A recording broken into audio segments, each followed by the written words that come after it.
Romualdez Rice, mas gusto ng maraming Pilipino di umano na si Romualdez na lang ang pipiliin nilang vice presidente. Nako, grabe ang epal ng tambalos-los na ito. Ito ang komento ng ating mga netizen. Hello, good evening, watching live from Cebu City from Eric Avindanyo. So, skapal mo naman, Romualdez. Kahit anong gagawin mo, Romualdez, zero ka pa rin. Oo nga eh. Diba sa latest survey for presidentials of 2028, walang pangalan ni Romualdez. What is the purpose? What is the point of Romualdez giving aid to people? Wala namang ayuda. At, wala namang pandemic. Klarong-klaro na sila ang nauunang namulitika. Parang nag-start na sila to build his napakagandang imahe daw di umano. Kaya mga kabibig, marami ngayon ang talagang grabe, paayuda, bigas, no? Ang bigas ay ginamit nilang instrumento para makakuha ng simpatiya ng maraming Pilipino. Alam naman nila ngayon na nagmamahal ang bigas sa Pilipinas.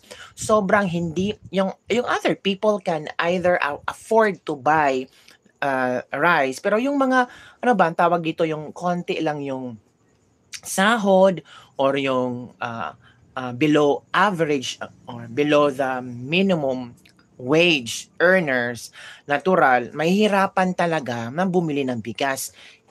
Sa kailang strategiya, sinakyan nila yung sobrang pagtaas ng bigas. So, hindi nabigyan nila ng solusyon. Bakit? Gagamitin nila itong way na makuha ang simpatya ng maraming tao. How? They will be giving a lot of ayuda and through bigas. Kaya nilabas ni Romualdez ang sarili niyang bigas. Ang tawag Romualdez Rice. O nakita niyo na ba mga kabibig? Ipapakita ko sa inyo itong Romualdez Rice. Ewan ko kung ano ang iyong komento, ano ang iyong comment tungkol dito. Ito na di ba? Trending na trending yan. New variety of rice daw itong Romualdez Rice. Paano ba? Sabi ng ibang netizen, but it is bitter when you taste it. So, gusto nyo bang kumain ng Romualdez Rice? Nako, trending na trending, pinag-uusapan talaga ito. At balita-balita ko, before ka makakuha ng Romualdez Rice, ay kailangan malagyan ng tinta yung kamay mo. Yung daliri mo, lagyan ng tinta para hindi ka daw makabalik-balik na kumuha ng Romualdez Rice. Tingnan nyo, This is an evidence na talagang supalpalan. Sobrang epal. Ano ito? Pamulitika? Malapit na bang eleksyon? Tatakbo ba siyang senador? Hindi ko magets kung meron bang pandemic, meron bang sumabog na bulkan, meron bang may bagyo ba? Bakit ganito ang estilo ni Romualdez at bakit hinayaan ito ng Kongreso at ng ating Senado? Bakit hinayaan ito ng ating presidente? 'Di ba? Nako, nakakatawa, nakakasuka, nakakagalit ang pagkakukak. Bumoto kaya may tinta? Meron nga, nagpatinta sila. Hanapin ko ang video, ha? Hanapin ko ang video para basta hanapin ko ang video, makabibig. Hintay lang kayo. Meron akong i-share na video. Ito ha. Tingnan mo. Give me a moment because I'll be sharing you on may mga photos nga. Ito Mindanaoan ako. Pakita ko sa inyo ha. Ayan diba? May mga patinta sa kamay parang eleksyon.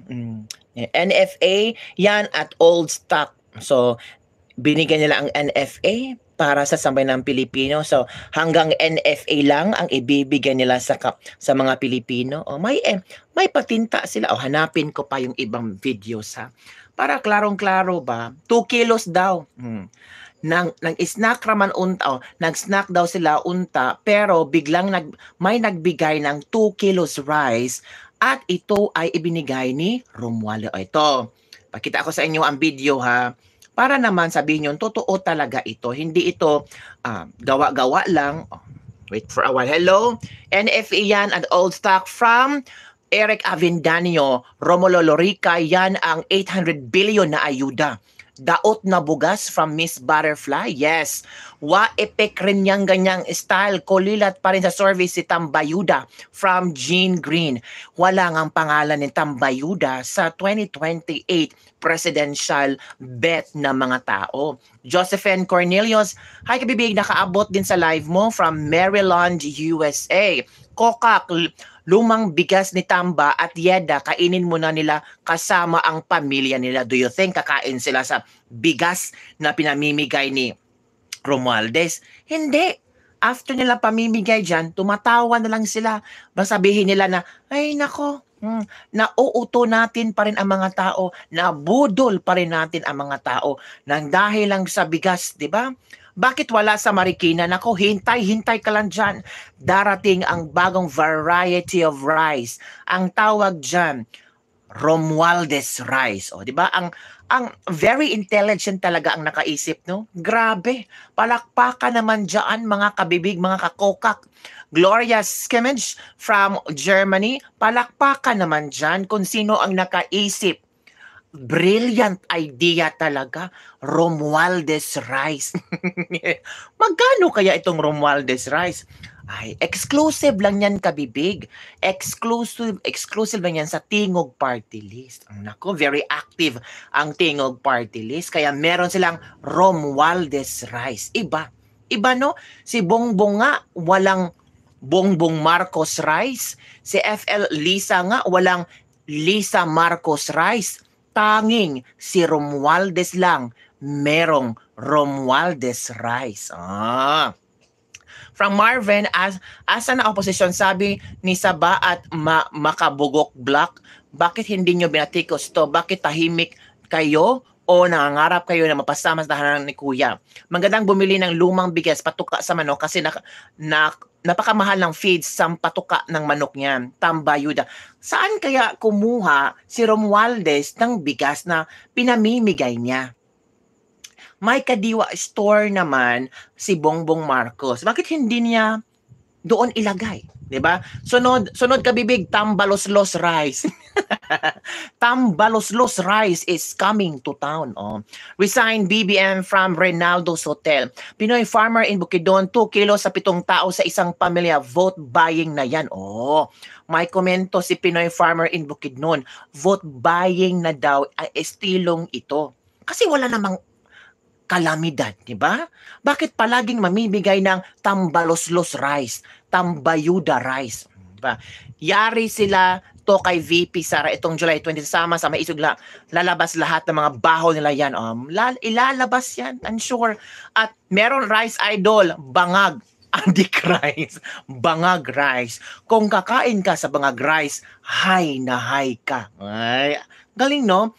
Tambaloslos rice, lalaki ang iyong mata. Pinoy Farmer, magandang shout out bro. Jesus Valdipina, hello. Yung bigas na yan ay lason yan. Lason daw. Sabi ni Bobby Raya, Romualdez Rason Rice, 29 pesos kilo. Maraming malalason ng mga Pilipino. Romualdez Rason Rice na yan. Kaluod rice. Grabe naman kayo. Kayo nang bahala kung ano itatawag niyo sa rice. No? Pero alam nyo, marami pa ding Pilipino ang nasisiyahan sa Romualdez rice. Maraming mga bituka ang nakakain ng Romualdez rice. Tambigas. My name pa talaga, no? Ibibigay na bigas na luma na. Oo nga. Sabi ni B-boy. Grabe. May pangalan ba talaga? Dapat ba talagang magbigay ng ayuda? Bibigyan ng pangalan? Diba? Kabibig rice. Diba? Tambayuda rice, tambangag rice, kokak rice. Mga ganun. Yung mga nahuli noon sa customs, tinatago nila. Ito na ha.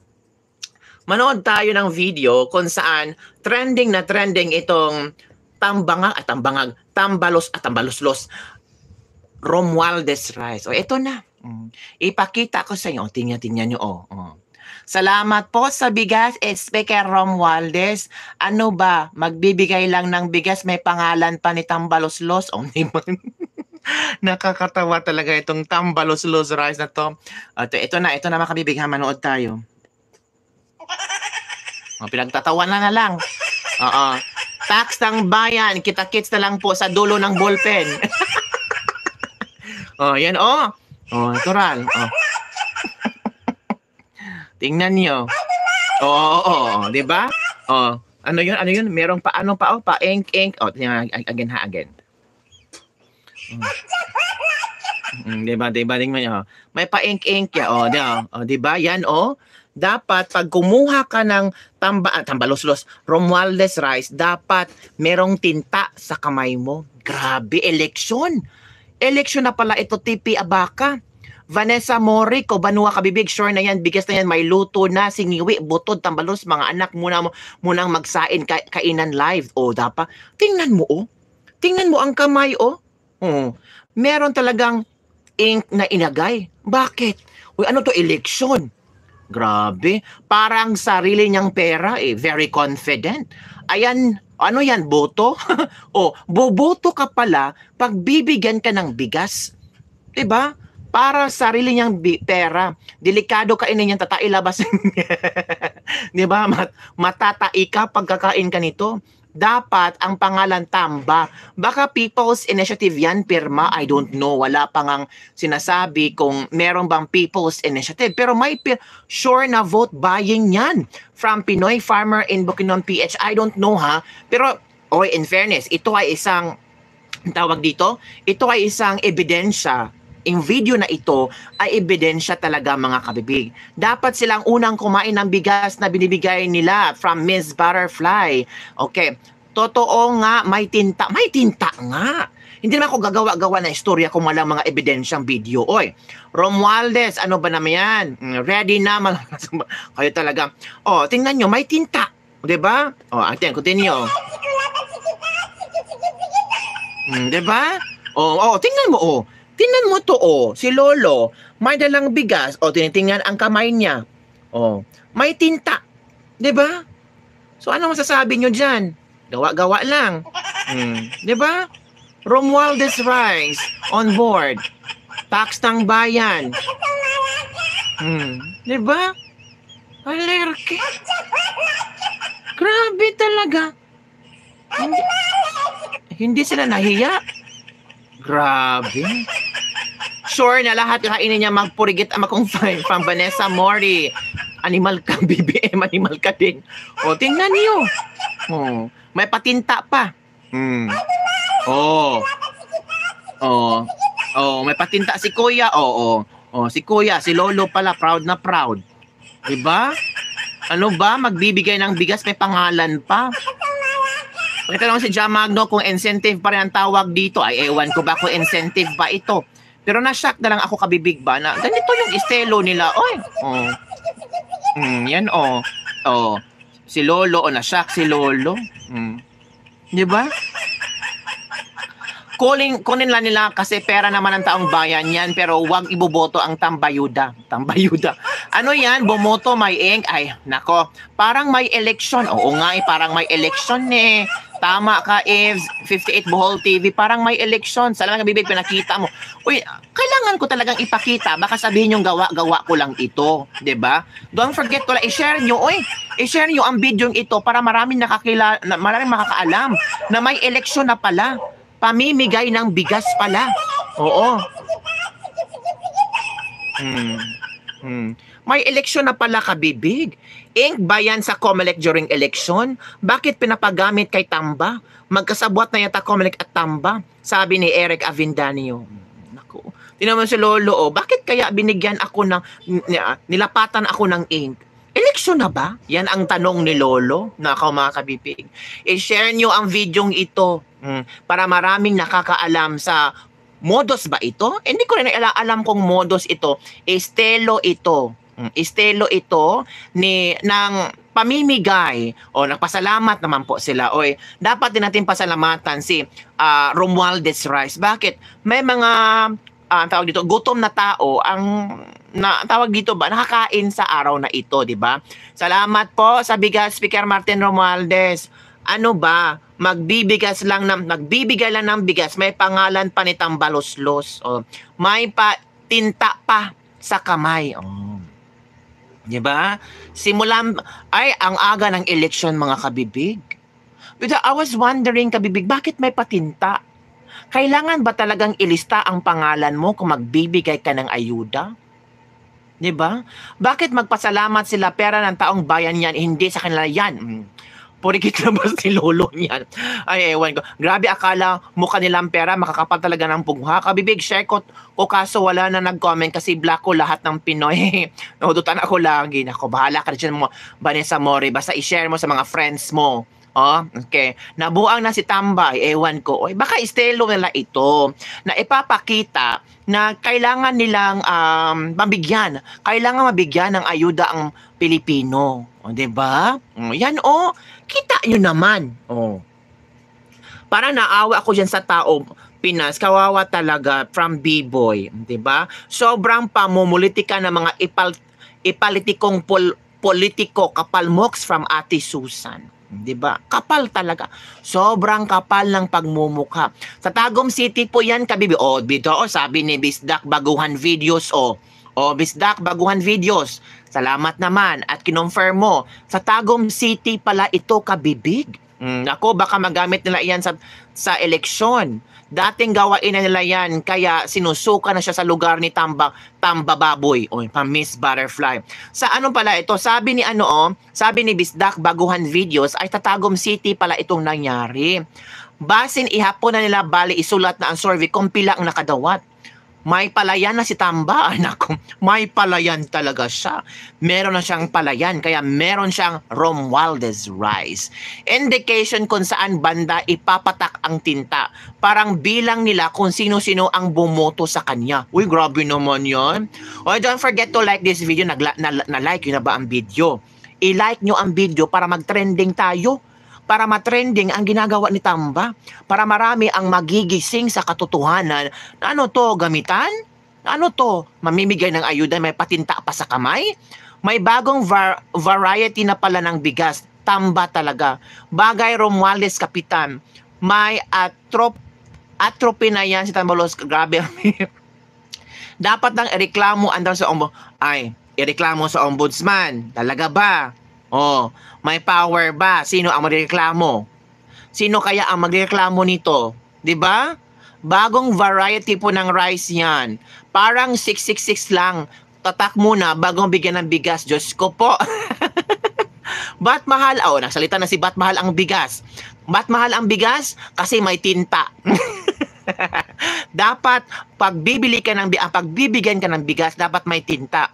Buti pa ang kadiwa. Lumang-lumang bigas, pinalaboratory test pa, 29 pesos lang. Pero dito, sa pamimigay ni Tamba, ni Mr. Martin Romualdez, ay tinta lang ang katapat, may bigas ka na. 'Di ba? May tinta lang ang katapat, may bigas ka na. Kaya, bili na. 'Di ba?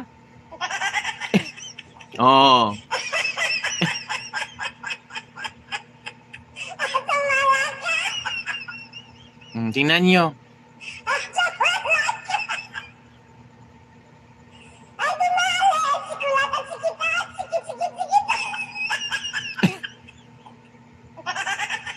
Diba?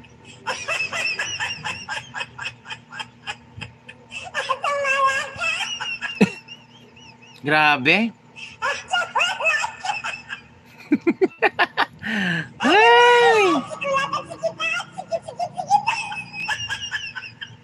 Pinakita ni Lolo. Sabi ni Lolo, ito na ang kapalit sa tinta ng aking kamay. Oh, wow! Ito na, nang dahil sa tinta na ito, nagkaroon ako ng 2 kilong bigas. Take note ha, 2 kilong bigas lang pala ang pinamimigay nila. Bakit hindi kaya lang mamigay ng 5 kilong bigas? 2 kilong bigas for the tinta. 2 kilong bigas, 2 kilong Romualdez Rice kapalit ng pagtinta sa inyong daliri. Grabe talaga ito. 24 oras, di ba? Mga kabibig, tingnan niyo. In fairness naman, na-shock si Lolo. O yun mga kabibig, nakita nyo ang video ha? Huwag nyo sabihin gawa-gawa ko lang ang video iyon. Nakita nyo naman ang video kung bakit trending na trending ngayon. Itong pinamimigay nilang, tawag ito? Tambalos-los rice, kayo talaga nagpasimuno ng tambalos-los rice. Ito naman ang sabi ng mga netizen. Kapal Mox, mas okay sana Pinoy rice, hindi yung name niya. Unless galing sa bulsa niya yung pera pambili. Tama ba? Tama ba na pwede namang gamitin yung Romualdez rice as long as yung perang ginamit pambili ng bigas at pamimigay niya ay galing sa kanyang bulsa? May liquidation ba ito? Yun ang malaking tanong. Itong pamimigay nila ng Romualdez rice, meron ba itong liquidation? Baka certification na lang meron. 'Di ba? Kailangan talaga makita ng netizen, 'di ba? Kailangan pa talagang merong ganyang label name ng isa taga-gobyerno na tax naman ng taong bayan 'yan. Tama na yung namahagi kayo ng bigas, pero ang ilagay pa name tag na 'yan para masabi na ito na ito ay galing sa isang taong ito na may pagmamahal sa Pilipino. Sabi pa ng isang netizen, sana si Martin Romualdez na lang ang Vice President natin. Kasi maraming daw natulungan si Martin Romualdez gamit ang kanyang Romualdez rice. O, di ba? What do you think mga kabibig? What do you think? Papalitan na lang daw si VP Sara at ihahalili si Martin Romualdez kasi marami daw nagawa si Martin Romualdez kumpara kay VP Sara Duterte. Mas mabuti daw na si Romualdez at si Bongbong Marcos ay magsama-sama kasi palagi na lang nakikita ang tandem ni Marcos at ni Romualdez. Si Sara na itsapuera at dapat daw palitan na lang daw si Sara kay Romualdez. Mas kaaya-aya daw na tawaging vice presidente si Romualdez. O, di ba? Ang galing ng mga ang galing ng mga supporters ni Martin Romualdez. Pinupush nila na mawala si Sara sa kanilang landas, baka pa-impeach nila, gagawan nila ng istorya, di ba? At ngayon, gusto nila si Romualdez ang magiging vice presidente. Sabi ng isang netizens, grabe talagang pakapalan ng mukha ng admin na ito. Hindi yan tulong. Yan ay isang uri ng vote buying. Pera ng bayan, gamit nila. Nako, kung ako yan, tatanggapin ko pa rin. Hindi mo naman pera yan pro bad shot ka pa rin sa akin, Tambi. Walang kwenta, tatakbong senador, malamang. Kapal naman ang mukha. Una, pera ng bayan yan. Pangalawa, parang ilang kilong bigas ang pinangalan payata niya. 2 kilong bigas yan ha. May pangalan ha. 2 kilong bigas, may pangalan ni Romualdez. Iba si Romualdez, oy.